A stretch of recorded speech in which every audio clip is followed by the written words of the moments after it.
Hey guys! So for today's video is we're going out with Ate Colleen. Pala guys, yung outfit ko, ayan, super simple lang ng outfit ko. So guys, this is what I'm going to wear.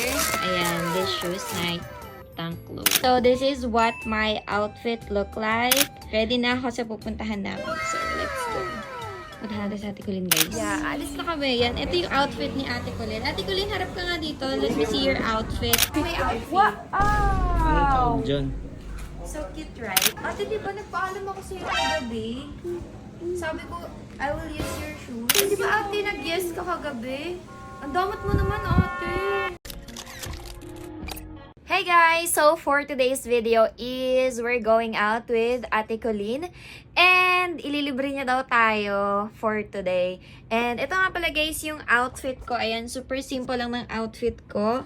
Ito lang yung top ko, and then naka-shorts lang ako. So guys, this is what I'm going to wear. Ayan, this shoes, night tank low. And then, ito yung socks na gagamitin ko. Update ko kayo guys if done na ako with my outfit. So this is what my outfit look like. Ayan, super cute ng shoes na to, right? Ayan. And now, I think si Ate Colleen is already done na din and she's downstairs. So, ayan. Ready na ako umalis. Ready na ako sa pupuntahan namin. So, let's go. Puntahan natin sa Ate Colleen, guys. Hindi ko alam kung saan kami pupunta eh. Pero, iti-treat daw ako ni Ate Colleen right now. Kasi, I don't know, iti-treat niya lang ako. Ewan ko, alis daw kami. So, yes, ate! Kuya Bert! Ready na ako, so alis na kami. Yan, ito yung outfit ni Ate Colleen. Ate Colleen, harap ka nga dito. Let me see your outfit. Yan. Pakita mo na lang muna yung Kuya, outfit can niya. you hold this Sige. one? Yung Look at outfit. my outfit. Anong tawag dyan? So cute, right? Jay, sapatos ko yan eh. Ay. Ate, di ba nagpaalam ako sa'yo kagabi? Sabi ko, I will use your shoes. Jay, hindi ko pa nagagamit yan kahit isang beses.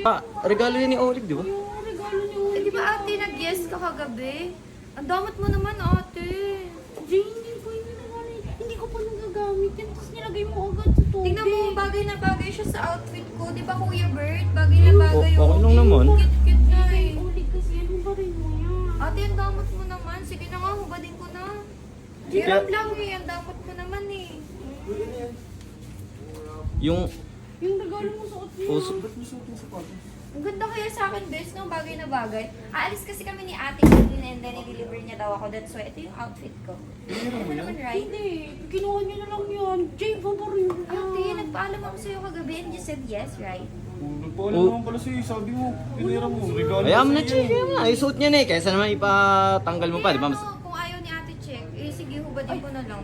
Hindi, sige, wag na, gamitin mo na. Oo, kasi nakasuot naman na siya eh. Papalit pa ba ako? At saka si pumayag naman si Jello eh. Oh. Right, Regalo ko best? yan eh. Okay lang, best? Eh, di kayo na lang umalis dalawa. Lo, Ako, ikaw yung pumayag sa sapatos mo eh. ano nangyari dun? Kakadating ko lang, nakita ko, suot yung sapatos, siya kayo nagalit.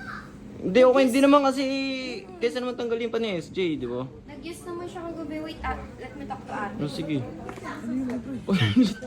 Saan tama nila? Magagay mo dyan. Kung alam eh. Baka mag-away yung dalawa na yan.